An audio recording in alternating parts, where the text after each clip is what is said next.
আজকে 2রা আগস্ট 2025 নবাগত সদস্যা কাজল রায়ের বাড়িতে আজকে অনুষ্ঠানটি হচ্ছে।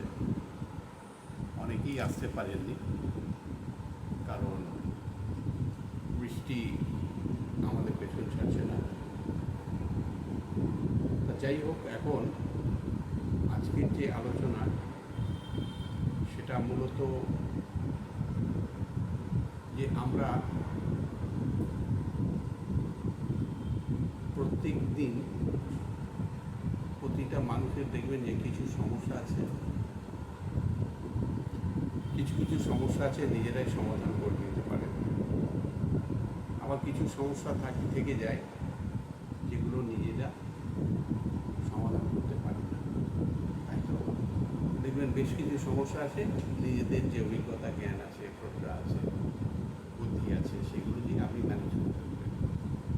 আবার কিছু সমস্যা থাকে দেখবেন যে কোনোভাবে আপনি ম্যানেজ করতে পারছেন না, আপনার জ্ঞানের পরিধির বাইরে বা আপনার বুদ্ধির বাইরে। তখন আপনারা কি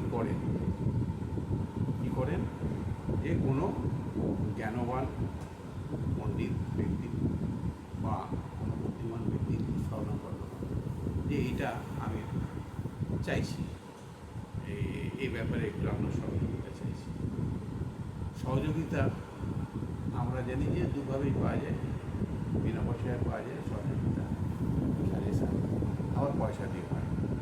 পয়সা দিয়ে হচ্ছে প্রফেশনালি যেটা হয়, সেখানে কিন্তু মানে যারা প্রফেশনাল হয় তাদের জ্ঞান প্রচণ্ড বেশি, তার উপরে গবেষণা, তার উপরে তাদের পড়াশোনা, এবং সেখানে তারা সাকসেস হয় বলেই তার প্রফেশনটাও চলে।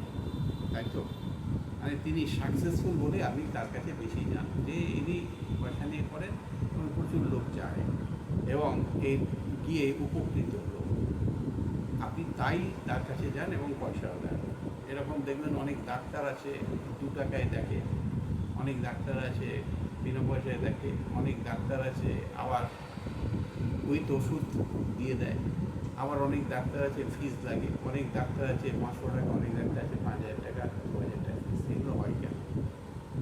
হয় হচ্ছে যে তার মানসিকতা, এক হচ্ছে যে ডাক্তার বা যে প্রফেশনালস তিনি ভেবেছেন যে আমি তার একটা নিজস্ব মূল্যায়ন করছেন যে আমি এতগুলো কনজিউমার দেখবো, এতগুলো কাস্টমার দেখবো বা এতগুলো ক্লায়েন্ট দেখবো সারাদিনে, আমার এত উপার্জন দরকার আছে আমার পরবর্তী পড়াশোনা গবেষণাগুলোকে চালাতে গেলে আর আমার ব্যক্তিগত জীবনকে পরিচালনা করতে গেলে আমার লাইফস্টাইলে এই টাকাটা লাগে। আবার কারো এরকম থাকে প্রফেশনালদের যে আমি এই টাকাটা নেব, আমি অনেক কিছু করবো পয়সা দিয়ে, আমি সেই জন্য দেবো। আবার কেউ অহংকার যে আমার কাছে আসতে গেলে এই পয়সা দিতে হবে, নাহলে আমি করবো না। এগুলো হচ্ছে তার ডিফারেন্ট মানসিকতা। তার মানে আপনি যারোর কাছে গেলেই কিন্তু আপনি সমাধান পাবেন, যে পয়সা নিচ্ছে না তার কাছে গেলেও সমাধান পাবেন, যিনি অল্প পয়সা নিচ্ছেন সমাধান পাবেন, যে বেশি পয়সা নিচ্ছে সমাধান পাবেন, যে প্রচুর পয়সা নিচ্ছে তাদের সমাধান পাবেন। সমাধানটা আপনার দরকার। তাই তো যে আমাদের জীবনে প্রকৃত সমাধান দরকার। পয়সা যাক কম বেশি বিনা পয়সায় যাই হোক, সমাধান দরকার। এবার বর্তমানে যে সোশিও-ইকোনমিক সার্কামস্টেন্সেস, সেখান থেকে দেখা যাচ্ছে যে ভারতবর্ষের যে আর্থসামাজিক পজিশন, সেখানে দেখা যাচ্ছে যে অনেকেই যে অর্থনৈতিক পজিশনে আছে তারা কিন্তু বিশেষ লোকের কাছে যেতে পারছে না, এক্সপার্টের কাছে যেতে পারছে না। তাদের কি সমাধান হচ্ছে না? হবে না। যেমন আপনি অনেক সময় দেখবেন যার পয়সা আছে সে বলছে যে আমি কোঠারিতে ভর্তি করবো এই রোগটার জন্য, অপারেশন নেবে, তারা বলছে 15 লক্ষ টাকা। কেউ বলছে আমি নারায়ণাতে করবো, 10 লাখ টাকা প্যাকেজ দেবে। কেউ বললো আমার ইন্দাসে করবো, 5 লাখ টাকা প্যাকেজ দেবে। কেউ বললো হাওড়া হসপিটাল আছে সেখানে হয় করবো। এগুলো পারস্পরিক ব্যাপার, মানে যে রুগী বা যে ভিকটিম তার মানসিকতা, তার অর্থনৈতিক সিচুয়েশন এবং যে রেমিডি দেবে তারও অর্থনৈতিক সিচুয়েশন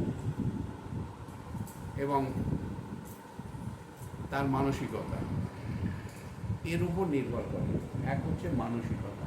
কিছু কিছু মানুষ আছে যে আমি একটা টাইমের পর আমি সেবামূলক ব্যাপারেই থাকবো, আমি মানুষকে সেবা দেবো। আর কিছু মানুষ ভাবে আমি তো সেবা দিচ্ছি, আমি তার বিনিময়ে পয়সা নিচ্ছি, শুধু সেবা দেবো। এইগুলো এই যে ডিফারেন্ট চিন্তাভাবনা এবং ডিফারেন্ট মানসিকতা মানুষের মধ্যে, এটা হয় কেন? এটা হওয়ার পেছনে একটাই যুক্তি হচ্ছে যে তারও পূর্বজন্ম আছে, আপনারও পূর্বজন্ম আছে। তারও পূর্বজন্ম ছিল, আপনারও পূর্বজন্ম ছিল, এবং বর্তমান জন্ম আপনি এক্সিস্ট করছেন, সেও বর্তমান জন্মে এক্সিস্ট করছে। তাহলে পূর্বজন্ম থেকে যেটা আমরা পাই ভাগ্য, কিছু কিছু বেসিক চিন্তাভাবনা, যেটা তার বেসিক চিন্তাভাবনা যে এইভাবেই আমি এটা করব। আমি পড়াশোনা করেছি রোজগার করার জন্য, আমি পড়াশোনা করেছি দেশ সেবা রোজগারের জন্য, আমি পড়াশোনা করেছি শুধু দেশ সেবার জন্য, জনসেবার জন্য। এই তিন ধরনের মানসিকতাই মূলত থাকে আমাদের মধ্যে। দেখবেন যে এক হচ্ছে যে আমি দেশের সেবা করব, দশের সেবা করব। এক হচ্ছে আমি সেবার বিনিময়ে কিছু নেব। এক হচ্ছে আমি সেবা নেব মানে আমি আমার জন্য পয়সা নেব। পরিষ্কার কথা, যা কিছু করি আমি পয়সা নেব। এই তিন ধরনের ব্যাপারগুলো কেন ঘটে? যে তার পূর্বজন্মে সে যেরকম কাজ করেছিল, তার পূর্বজন্মের যে মেন্টালিটি ছিল,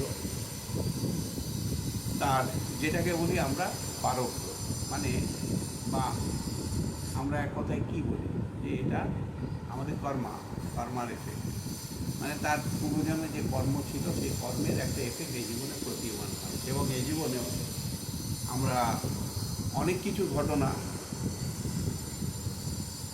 বুঝতে পারি, অনেক কিছু ঘটনা না বুঝতে পারলেও আমাদের অটোমেটিক হতে থাকে। যেরকম দেখবেন যে কোনো ব্যক্তি খুব সহজে রান্না করতে পারে, কোনো মহিলা দেখবেন যে খুব সহজে নেড়ে টেড়ে দিল, দেখবেন যেরকম করে করুক দেখে ভালো স্বাদ হচ্ছে, কিন্তু আপনিও করছেন, আপনার অত ভালো স্বাদ হচ্ছে না। আবার কেউ প্রচণ্ড এইটা ওটা সেটা দিয়ে করতে গেল, দেখা গেল যে সে পুড়িয়ে ফেললো, জ্বালিয়ে ফেললো, নুন কম হয়ে গেলো, যা কিছু। এগুলো বাস হয় কেন? সবাই তো চেষ্টা করছে রান্নাটা করতে, ভালোভাবেই করতে, কিন্তু প্রত্যেকের কেন এই ডিফারেন্ট ব্যাপারগুলো হচ্ছে? এগুলো হচ্ছে যে আপনার পূর্বজন্মের কর্মার এফেক্ট কিছুটা, আর এই জীবনের বুদ্ধি, এই জীবনের মানসিকতা, এই জীবনের জ্ঞান, সব কিছুর ওপর নির্ভর করে।